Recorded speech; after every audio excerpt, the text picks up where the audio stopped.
Donc juste quelques petites manipulations rapides, on reste sur le même MNT, et ici vous voyez que j'ai cette barre qui s'est affichée. On s'en fiche de ça. J'ai cette barre qui s'est affichée là. Cette barre, si vous ne l'avez pas affichée, il faut aller dans Vue, Panneau, et dans Panneau, il y a un truc, barre d'outils, qu'est-ce que je raconte, barre d'outils, et il y a un truc raster là. Voilà, c'est lui. C'est lui? Ouais, c'est ça, c'est lui. Faut toujours vérifier. Donc c'est lui, raster. Alors ce petit outil, il est super pratique parce que, eh ben, vous pouvez très vite, voilà, vous avez alors le gamma en clair pour aller vite, c'est des calculs d'intensité. Donc ici, vous voyez que vous pouvez très facilement le modifier. Vous pouvez augmenter, diminuer ou augmenter le contraste en quelques clics. Vous pouvez diminuer, pareil, ou augmenter la luminosité très facilement. Et il y a moi un bouton que je trouve très pratique. Alors la différence entre ces deux éléments, il n'est pas forcément. Je reviendrai dessus, je pense, dans les explications. Quoique, bon, globalement ici on peut. En fait, ce que fait un MNT, pardon, c'est que donc à chaque fois, il affiche les couleurs du blanc vers le noir en utilisant uniquement la valeur à l'intérieur d'un MNT. C'est pour ça qu'entre deux MNT, on a ce petit décrochage, parce qu'en fait, on n'a pas les mêmes valeurs du tout, minimale et maximale. Ici, la valeur la plus basse c'est 26 et la valeur maximale c'est 100. Ici, c'est 24 et 127. Donc, ce qui fait que à chaque fois, les valeurs sont réétalées d'un MNT à l'autre. On verra dans une autre vidéo comment les fusionner pour mettre toutes les couleurs ensemble. Mais ici, ce qui va se passer, c'est que donc comme ça marche par MNT, mais en fait, on peut aussi le faire de façon locale. Alors ici, on a deux types de mesures en fait qui nous permettent de voir. Donc là ici, ça permet ces deux boutons avec les flèches sur les côtés permettent d'étaler les couleurs sur l'ensemble des données. Ici, c'est l'ensemble des données plus un peu de projective. Alors attendez, voilà, plus un peu de projective. Et ça, c'est l'ensemble des données brutes. C'est écrit, d'ailleurs, si je dis pas de bêtises. Voilà, ici, c'est tout le jeu de données. Et ici, c'est le jeu de données avec les valeurs estimées et les limites par défaut. Donc, souvent, ça va permettre d'augmenter légèrement le contraste. Mais un bouton qui est très pratique, surtout quand on observe des choses, c'est un de ces deux-là. C'est-à-dire qu'en fait, au lieu d'étaler la plage de couleurs sur toute la valeur de tout le raster, sur toutes les valeurs de tout le raster, ça le fait sur les valeurs uniquement de la zone qu'on est en train d'observer. Et voilà, typiquement, donc vous voyez qu'ici, il a pris la valeur maximale de mon emprise, de ma vue Canva, et la valeur minimale, et il a étalé les couleurs dessus. Et normalement, vous voyez qu'ici, dans la légende, il se met à jour. Donc la valeur la plus basse ici, c'est 33, et là, la valeur la plus haute, c'est 40.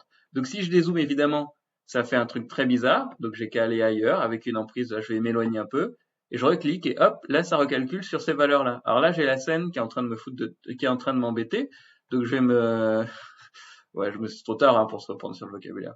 Donc je vais me mettre là, et là, je vais refaire le même travail, hop, et voilà, ici, j'ai à nouveau ma valeur maximale et minimale, mais liée à ma zone d'ouverture. Et si je veux je veux réobserver tout mon raster, j'ai qu'à cliquer ici. Ou ici, c'est au choix. Et pareil, pour des questions de contraste plus ou moins fort, sans valeur estimée, vous voyez que la différence en local entre les deux boutons, alors ici, elle est assez flagrante, mais dans certains cas, ouais, dans des zones où il y a moins de différence, c'est un peu moins flagrant. Donc vous voyez qu'en fait, la zone avec les valeurs estimées, souvent, elle a tendance à augmenter un petit peu les écarts. Donc, elle permet de voir des toutes petites variations, mais permet de voir, pardon, elle permet d'augmenter les zones où il y a des forts contrastes, en fait, des petites chutes, voilà, des petits détails qu'on verrait pas. Ici, on a des données qui sont plus lissées, mais qui nous permettent de voir des zones planes, quoi, et tranquilles. Donc, c'est pareil. Il faut pas hésiter à cliquer sur un bouton ou sur l'autre. Mais ça, ces petits outils, je les trouve particulièrement pratiques. Donc, je tenais vraiment à vous les montrer. Moi, je les utilise tout le temps.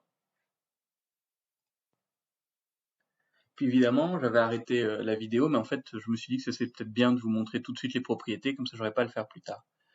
Donc on va aller observer les propriétés du MNT, propriétés, et donc ici donc on a les informations. Donc les informations, on a la dalle, son emplacement, le volume. Donc vous voyez que là 6 MB, c'est pas énorme pour une dalle, mais vous vous rendez bien compte que si on augmente la résolution et le nombre de dalles, ça va très vite être très embêtant.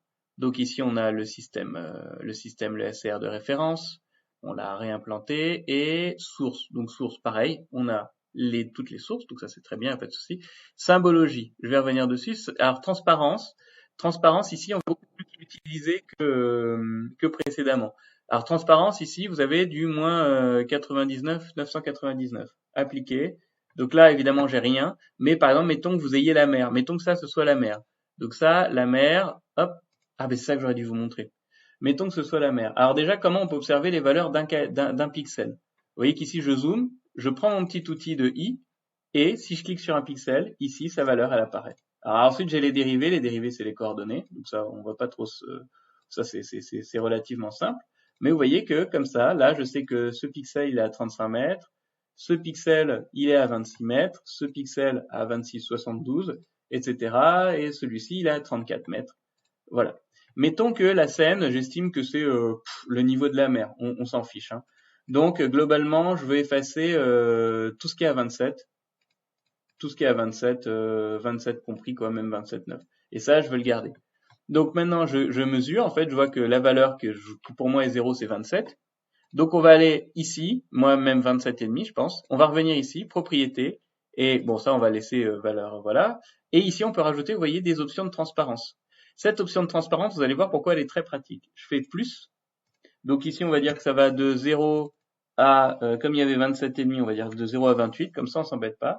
Appliquer. Et ici, bah maintenant, c'est devenu transparent. Donc ça va nous permettre soit de voir en dessous, soit de... Et voilà, vous auriez la mer, bah on voit directement la mer et elle est très côtier. Et ce qui est pratique en fait dans l'utilisation de transparence, c'est que si on va dans histogramme et qu'on le recalcule, on le met à jour, alors il faut le recharger. Pourquoi là il veut pas me recharger? Voilà. C'est bien parce que je l'ai fait hier et là ça veut plus. Normalement il retire toutes ces valeurs en fait. Donc on va... Ah voilà, préférence action, réinitialiser. Voilà, recalculer histogramme.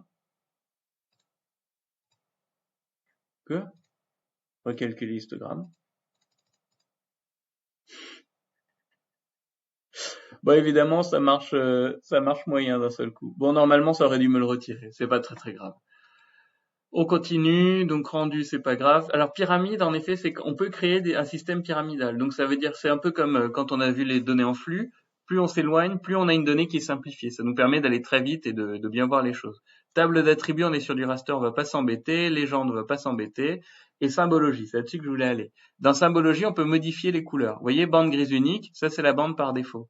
Mais la plupart du temps, on va utiliser une bande à pseudo couleur. Et ça, bah, on l'a vu dans le vous voyez ce que je veux dire, oh, pour les cartes de chaleur. Donc ça, d'ailleurs, c'est la dernière plage que j'ai utilisée. Et par exemple, dans les dégradés, on va aller ici, on va prendre un dégradé qui fait un peu montagne. Alors, j'ai jamais trop compris pourquoi au milieu ils avaient mis du blanc, parce que c'est pas ça qu'on utilise d'habitude. Mais vous voyez qu'ici, ah, j'ai mon alti. Alors normalement, si je clique ici, voilà, je peux modifier ma couleur. Et d'habitude, la couleur au milieu, c'est du jaune, hein. Donc là, je mets un jaune moche. Mais voilà, là on comprend mieux, je trouve, un peu. Enfin, ça ressemble plus aux couleurs habituelles. Et d'ailleurs, c'est ça, oui, une plage de couleurs, vous pouvez la modifier ici, mais donc ici elle est étalée, donc ça ferait que pour une seule valeur. Mais si vous cliquez directement sur la plage, vous voyez qu'ici, à chaque flèche, vous pouvez modifier un petit peu la plage. Donc ici, on va se mettre, je sais pas moi, plus en orange. Ici, on va se tourner plus du côté du vert, voilà. Et ici, pareil, je voudrais un truc plus vert. Et ici, on veut un truc un peu plus gris, voilà.